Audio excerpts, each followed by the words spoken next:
So Cardi B is being sued by some MAGA supporters who claim that she falsely accused them of being racist and homophobic. And there is video of this incident that all went down. Yeah, this happened earlier this month in the Hamptons, and Cardi was there with her sister Hennessy and Hennessy's girlfriend.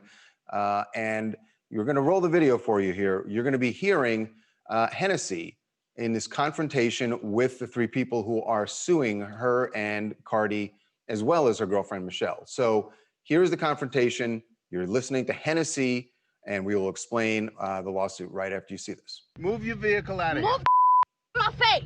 Okay. Don't ever come to a female pressing her while I'm not here. Come near you. I don't give a All right. Stop the in my car. Stop the in my car, because I pay my taxes.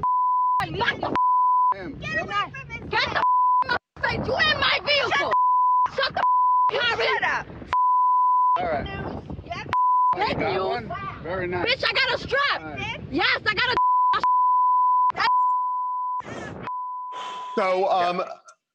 So Cardi went on social media at a point. Yeah, and, right after this happened. Yeah. And said that this was really because her sister and her girlfriend were there, that one is black, and the insinuation certainly was that that was the motivation. And I will say Cardi referred to the gentleman with his shirt off as Santa Claus, I guess because of the white hair, and said that he was harassing my sis and her girlfriend, all because they are a Afro-Hispanic gay couple. So yeah, she's clearly saying that she felt, at least Hennessy felt, that they were being attacked in some way because they were gay. Does that insinuate that they're bigoted?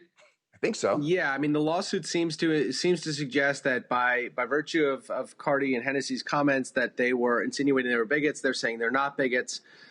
You know, lawsuits like this always depend on whether or not somebody's expressing an opinion or they're stating something of fact. That's for a jury to decide.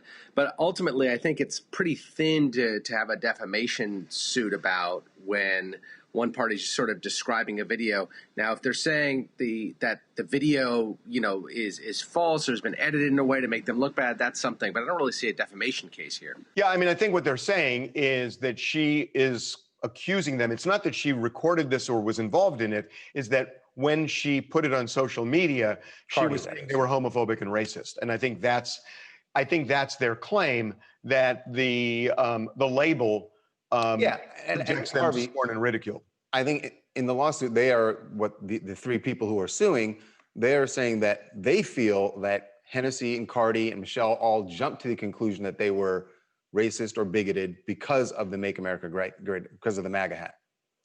Well, the only thing that's kind of comforting here is that at least everybody is using the legal process.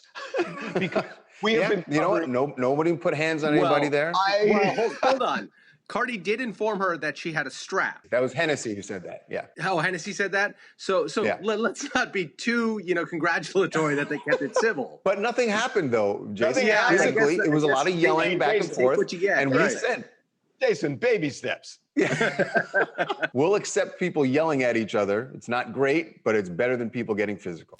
Hi, I'm Priscilla, calling from Baltimore, Maryland. I think that this is definitely a ploy to sue because Cardi does have money and she's a huge celebrity.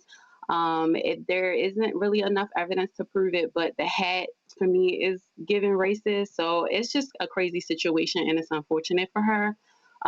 Hopefully everything works out and they're able to kind of settle, but she's just been in the news a lot lately, so it's kind of unfortunate. Yeah, I mean, I don't see this lawsuit going very far.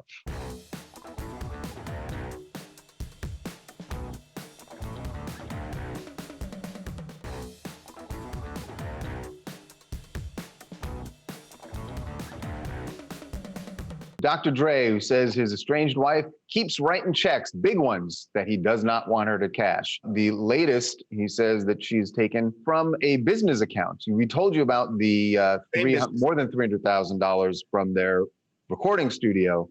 Now he says this is their business account, and she's written a check that I think there's something about this check, Harvey, that makes me feel like it's a yutz. Here's the thing. That is a check for $31,457.85. So that check was written by Nicole to herself from a company called Record One. Record One was created by a guy named Larry and Dr. Dre back in 2015. Larry is the primary driver of this, saying that Nicole is fleecing the account and that they're saying this is criminal, it's grand theft. So that is the second time she withdrew money. We told. By the way, it's about a week. That one, Harvey, was written on September 3rd. The first one was written on August 27th for $353,571 and again 85 cents. So here's my thing, Charles, about this. When I looked at the first one, Charles, and I saw that there was 85 cents, I assumed she just drained the account and that was the full amount. Right. And that's why I was shocked when I saw the second one that also has 85 cents in it. And obviously there was more money. So the 85 cents wasn't cleaning the account out before. Right. So I wonder if the 85 cents means something that we don't know, if it's code, but it's weird that 85 cents came up in both of these. Yeah, it feels like a message she's trying to send to Dre. And maybe he knows what it is.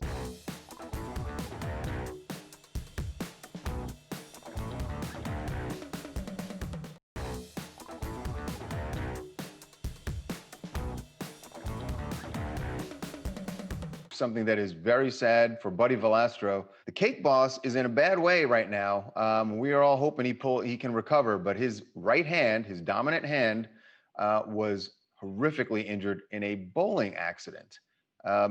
So Buddy had posted a photo of his hand in a cast. He called it a terrible accident. Well, we got the details, and the details are kind of gruesome, but he was bowling at home. He has a bowling alley in his home, and he was with his family, spending some quality time over the weekend, when a pin got jammed in the pin resetting machine. Well, I can't even, this is going to be. They have said this is a common problem, and they usually. Can I leave for a second? Did not go quickly this time when Buddy went down to try and free the pin with his hand. His hand is terrible. Jammed in the machine.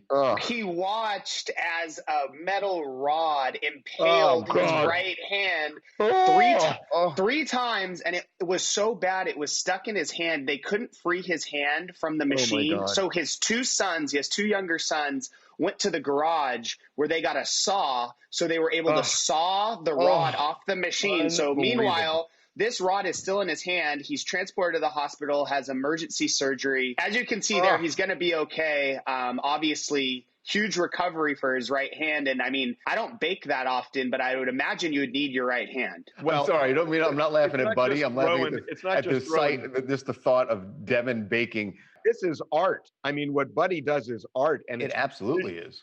And delicious. Oh my God, it's terrible. Yeah. But he seems to be seems to be in good spirits. So Devin, are they confident that he can bounce back from this? I mean, I don't know what the. Yeah, I talked to the rep, and the rep said obviously this happened Sunday, so it's still, he's still in recovery mode.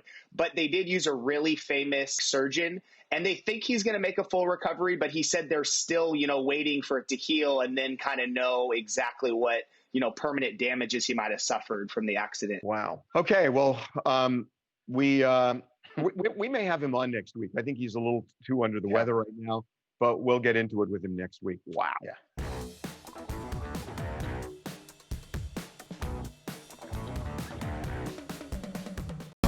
Welcome to TMZ Live. Harvey Levin here. Charles here. There has been an explosion of reactions to the Breonna Taylor grand jury decisions.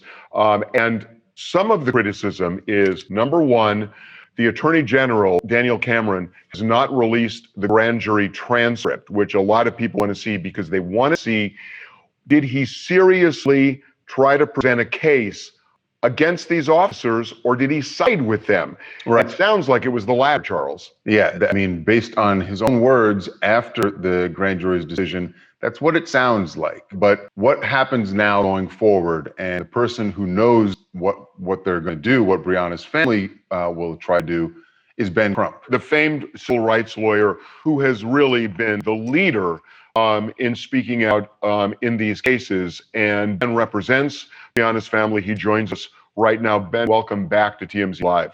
Thank you, Robert. So, Ben, we've heard what you said yesterday, and they were strong, strong words and a reaction to this.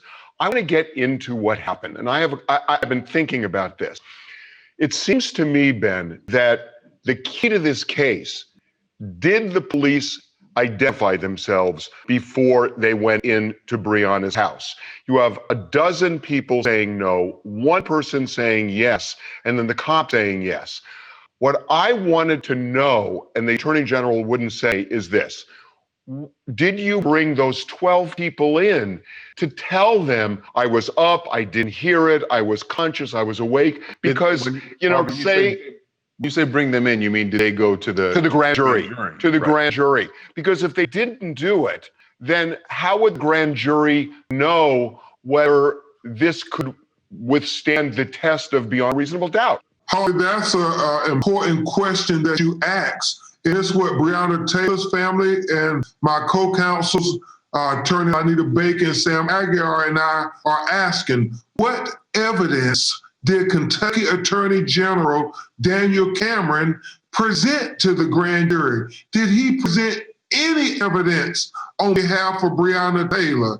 And if he didn't, then what he unilaterally did, Harvey and Charles, is put his finger on the scales of justice to exonerate these police officers in the killing of Breonna Taylor and ensure that Breonna wouldn't get due process and that she wouldn't get justice. And so you bring up that great point, Harvey, about, well, if he present this one neighbor that they continue to parade around who says that he heard the police knock and announce, but remember, this neighbor gave 2 previous statements where they said they did not hear the police knock and announce, like the 12 neighbors who our legal team have talked to and got recordings saying they did not hear any police knock and announce, and they live within close proximity to Breonna Taylor's apartment. Equally important, if not more important, is the fact that the police lied on the probable cause affidavit as the basis for the judge to sign this no-knock warrant to allow them to bust in Breonna Taylor's case when they said that the United States Postal Inspector said Breonna was getting packages delivered to her apartment, and the United States Postal Inspector said he did not say that. And I'm glad you brought that up because I'm wondering what is the next step here. I mean, essentially what the Attorney General said yesterday is that he justified the actions of the officers based on that warrant. So what is the next step for you? If that warrant is, and it certainly sounds like that is what he presented to the grand jury, that based on that warrant, everything the officers did that night is justified in his eyes. So what is the next step going forward in this case for you as it relates to that warrant? Charles, the FBI is investigating if there are any civil rights violations that caused the death of Breonna Taylor. And it is our belief that if you lie on a probable cause affidavit to get a warrant to bust in the door of a Black woman who has no criminal history whatsoever, who's never been arrested, who is not even the subject of your investigation, and that leads to her death, then that certainly is a civil rights violation that should be chargeable by the Federal Bureau of Investigation. Also, we are demanding, since Daniel Cameron, the Kentucky Attorney General, talked so much about transparency, we are demanding that he release the transcript of the grand jury proceeding so we can see if anybody was speaking for Breonna Taylor during this grand jury proceeding, or was it just a sham proceeding where they can wash their hands and try to wash the blood off their hands of Breonna Taylor's dead body. Brandon, you know the old joke that lawyers tell about grand juries, right? Right. That they would indict a ham sandwich. So the reason people say that is prosecutors are unrebutted in these grand jury hearings. They present the case they want to present. And if they want to present a compelling case, usually grand juries go along. When I listened to Daniel Cameron yesterday, it sounded to me like his position was the officers did nothing wrong, and that had to color the way this was presented to the grand jury. Yeah, Harvey, you as a lawyer, district attorney, these prosecutors, anytime they want an indictment, they get an indictment. I mean, Charles, 99.99999% of the time, when the prosecutor goes in that room, they're the only lawyers in the room. And when they want an indictment, they get an indictment. They do it to little black and brown people every day in America. But the only time that they can't seem to get an indictment is when a white police officer kills a person of color, and then that statistic is reversed. I mean, it's almost if they can never get an indictment against a killer cop for killing a marginalized person of color, and that belies the problem. You know, Ben, I was thinking about this a lot yesterday, and even if the Attorney General believed that they couldn't prove beyond a reasonable doubt that the police did not say, we're the police, even if that's the case, the fact that they didn't give Breonna any first aid for 20 minutes, in what I was thinking, just as a lawyer, and maybe I'm wrong in this, couldn't that be involuntary manslaughter if you shoot somebody and then watch them die without getting them immediate help, which police officers are supposed to do? There are so many things that Kentucky Attorney General Daniel Cameron neglected to present to this grand jury. It was almost as if he did not say or recognize that Breonna Taylor life matters, Harvey. Of course, you put 6 bullets in the body of a woman and you don't do anything for at least 20 minutes, seems to be deliberate indifference to whether she lives or dies. Which is a standard for involuntary manslaughter. Exactly. And so he could have presented that. He could have presented a number of things. He presented wanton endangerment based on the white neighbor's apartment, where bullets went into that apartment, but they did not bring or recommend to that grand jury wanton endangerment for the bullets that went into Breonna Taylor's apartment, or wanton murder charge for the bullets that went into Breonna Taylor's body.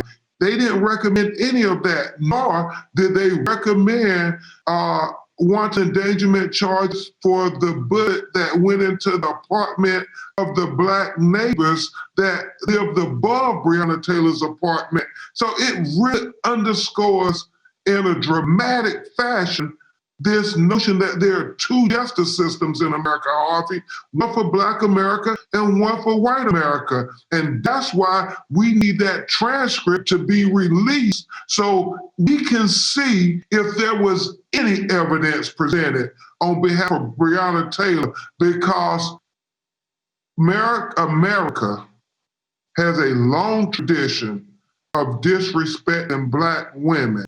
And with Breonna Taylor, we are declaring that Black women's lives matter. Breonna Taylor life matters. You're so right, Ben. And Yeah, Ben, I mean, that transcript's everything. You're absolutely right. And to this point, Daniel Cameron has said that he doesn't want to release it because of the ongoing FBI investigation. Yeah, well, you know, come on. The fact that he releases it is not going to impact the FBI investigation. Come on. Right, because how could it impact it? It's not. It's not. And Ben, you're so right on that. Let's just see what it says. Well, look, we, as always, Ben, we appreciate you having you on, and keep up the fight, man. Thank you, brothers. Okay. Welcome back, TMZ Live, and the Breonna Taylor decision, the grand jury's decision, or lack of decision, some people would say, regarding her death. As we've said, has prompted a lot of reaction, and you could tell the moments after the announcement of the grand jury's decision, even Attorney General Daniel Cameron knew that there was going to be widespread criticism. There will be celebrities, influencers, and activists who, having never lived in Kentucky, will try to tell us how to feel, suggesting they understand the facts of this case and that they know our community and the Commonwealth better than we do, but they don't. Let's not give in to their attempts to influence our thinking or capture our emotions. Well, that didn't matter that he said that, because lots of people have sounded off about this. Among them, friend DL Hughley, who had strong feelings about this case, but now especially after the grand jury announcement. So joining us right now is DL. DL Hughley, welcome back to TMZ Live, man. Thank you. It was interesting that Daniel Cameron told celebrities not to speak out about basically didn't want celebrities speaking out about the Breonna Taylor debacle. But Martin Luther King said injustice anywhere is a threat to justice everywhere. So I'd rather listen to a noteworthy person in history than a footnote in history. So it's just, and this isn't a question of celebrities speaking out. I happen to have a Black wife and Black daughters, and I have to have Black nieces and Black nephews. And so this is not just a matter of trying to get likes on Twitter. It's a matter of trying to make sure their lives matter. When you tell me that the building that Breonna Taylor was murdered in gets more justice than actual terror, that's insulting. And honestly, the last Black person I saw get justice in America was Sam Jackson, and Matthew McConaughey had to be his lawyer. So it's wow, that's going back. And even I'm sorry for laughing, but that was 1990. Man, I don't know when that movie was. We've never gotten the full-throated effect of justice, and it's just insulting.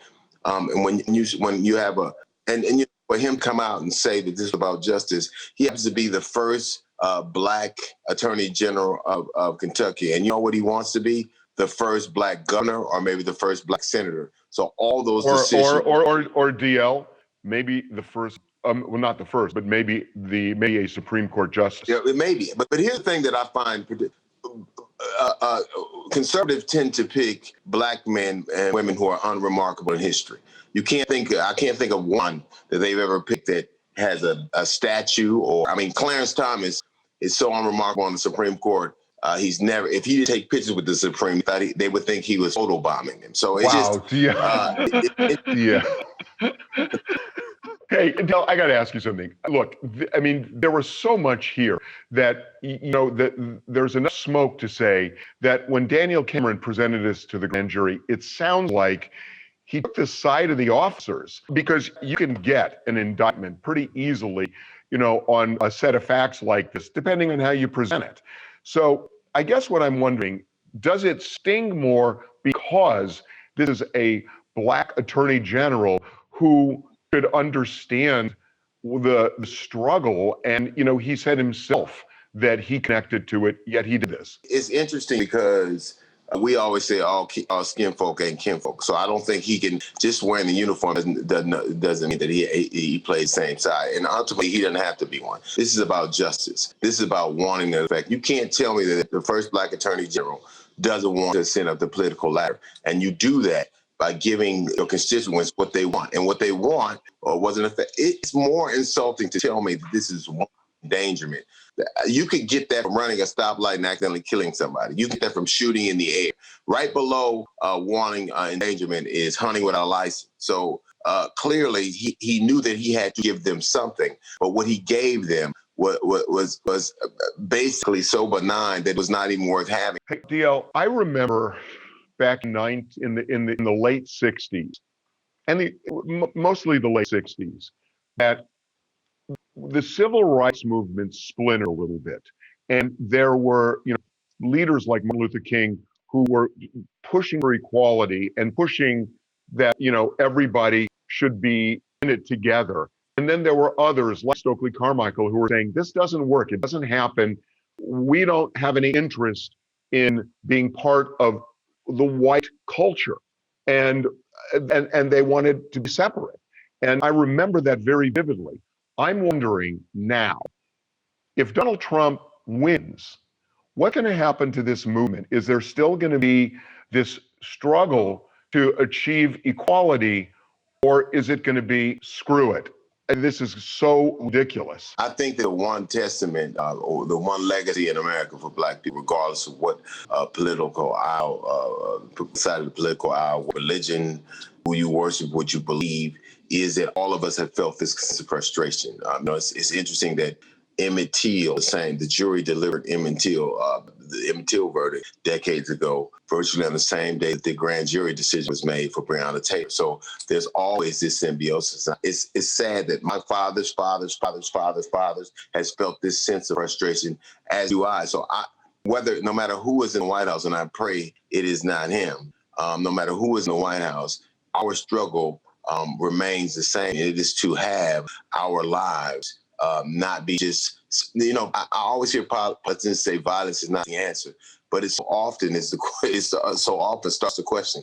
Violence started this violence. Violence started this. It wasn't like people just rose up and all of a sudden there was violence. Violence precipitated this whole thing. Yeah. And they always forget. It's insulting that when they send police officers and they send National Guardsmen into these places, they send them to guard the buildings. They don't, the Rite Aids and the CVSs, they send them to guard the property and not the people. And Breonna Taylor, the judgment was a clear example of that. The holes in the wall are getting more justice than the holes in her body. And that was with people wearing T-shirts and she was on the cover of Vanity Fair and the world knew her name and no one cared when it came to this. No one. If you lay next to it, you feel like a failure as a man when you can't protect your family. Any human being wants the ability to be able to protect his family. Right now, no matter what you do, this country and this system tells you that I can take your loved one's life from you and no one be brought to account for that. That's inhumane. It's inhumane. This is not about celebrities getting on for clicks. It is about people trying to save their loved ones' lives. Literally. I love my wife and children just as much as anyone else does. Breonna had a mother and a family and children, and they loved her, and she is gone, and you tell me that it was just. That is patently unacceptable, and it would be unacceptable no matter whether it came for a black face or a white one. And the fact that he doesn't understand that, and it would say out of his mouth as if that everybody else is just interested in their cachet, that's insulting. That's even more insulting than the verdict that he sought at. Well, I feel you, Neil. Absolutely. Well, look, we appreciate the time. And I got to tell you guys, Charles and I have both read this. DL has a book, Surrender White People, that is, and I mean these words, I mean this word, spectacular. You will gain an understanding of this struggle and of prejudice and it's so interesting. So if you're at all interested, this is a fantastic book. Thank you. I really mean. Thank you very much. DL, thank you so much for the time. Take care. God bless. Welcome back to TMZ Live, and we're gonna get I think a master class right now on keeping things interesting in your marriage after more than 20 years.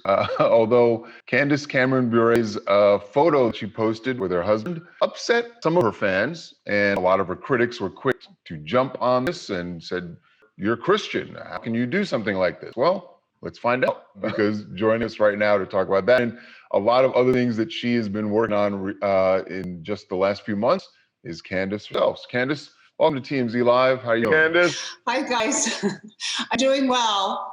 I have no more to say about this photo. It's so silly to me that it went viral. I agree with you that it's like, come on. But at the same time, you're so smart. I think you had to know you were going to get a rise out of this from somebody, right? Sure. There's always a chance I take with anything that I post. But you know what? If my husband is still grabbing my boobs after 24 years of marriage, I mean, what is there to complain about? I'm pretty happy. He's grabbing me. You know what I mean? Absolutely. Yeah. I mean, listen, there aren't a lot of couples, well, anywhere in America, but certainly in Hollywood that have been together as long as you guys have. So kudos. Congratulations. Thanks. And by the way, my son took that photo. So Val and I we love showing affection towards one another, and our kids are not embarrassed by it either. Oh, really? I was going to say, was your son going, "Oh, come on, Dad. You guys are gross"? They know us, and they think it's fun, and I think we promote a very healthy relationship within our marriage in that way. Candace, we got other stuff to talk about. My understanding is you've been in Canada for much of the summer shooting some Hallmark movies for December. And I'm just wondering, A, what was Canada like in the middle of the pandemic? And B, given that it's so out of control here, do you think things are going to move north in a big way? It was wonderful shooting in Canada. It was very controlled there. It did not feel chaotic in any way compared to what it feels like in Los Angeles. And shooting went well. I'm going back up to shoot another movie next month. And I think we could all take a good look at what Canada's doing, and people don't seem to politicize the pandemic either. I think people are just doing what they need to do, and that's why their numbers are so low. Yeah, it's a lesson we could all learn down here from our Canadian neighbors. I got to talk to you about another project that you recently shot that is absolutely adorable. The Full House reunion to raise awareness about animal homelessness, and the song that you guys did, the music video we're looking at here, Gotta Love a Golden. Everyone obviously loves to see when you guys get back together, but everyone is also very impressed that you guys can all sing. Or was there any auto-tuning going on? I'm sure Jeff probably helped a little bit, but I did harmonize my part of it. I tried my best, but we do sound that this is like an adorable video, and it is so Full House, you know, but it is National Dog Week and Pet Week. So Jeff Franklin created the song. You can buy it on iTunes, and all the money that is made from this goes to support pet charities and PetSmart. So, you know, just grab it. It's fun. Your kids will love it too. And it's like, you can't get it out of your head. I didn't get it out for days. And by the way, such a good cause. It's a great cause, and it's very catchy. Candace, I'm wondering though, if I'm guessing Jeff has golden retriever or golden retrievers. Did you speak to him about maybe getting a guest spot for your dog? I know you don't have a golden, you have a Rottweiler, correct? That's right. So Jeff has Woody and Lola, and that's why we have Comet and Cosmo on Full House and Fuller House, because he loves golden. So do I. They're so cute. But I have a Rottweiler. I've had 5 Rottweilers, so I don't want to make a guest appearance. You're keeping them out showbiz? Yeah, I'm going to keep them out showbiz. Boris is there for protection. I know you also have something else going on with Hallmark. Get some swag for people, even before the holiday season, right? I do. I have a product line that is based on Colossians 3:14. It's called Love Overall. It's all kinds of products that promote loving one another. And so you can find them all at dayspring.com. Really appreciate having you on. Yeah, great talking to Candace. That was a really sweet picture. Thank you. Thank you, guys. Have a great one.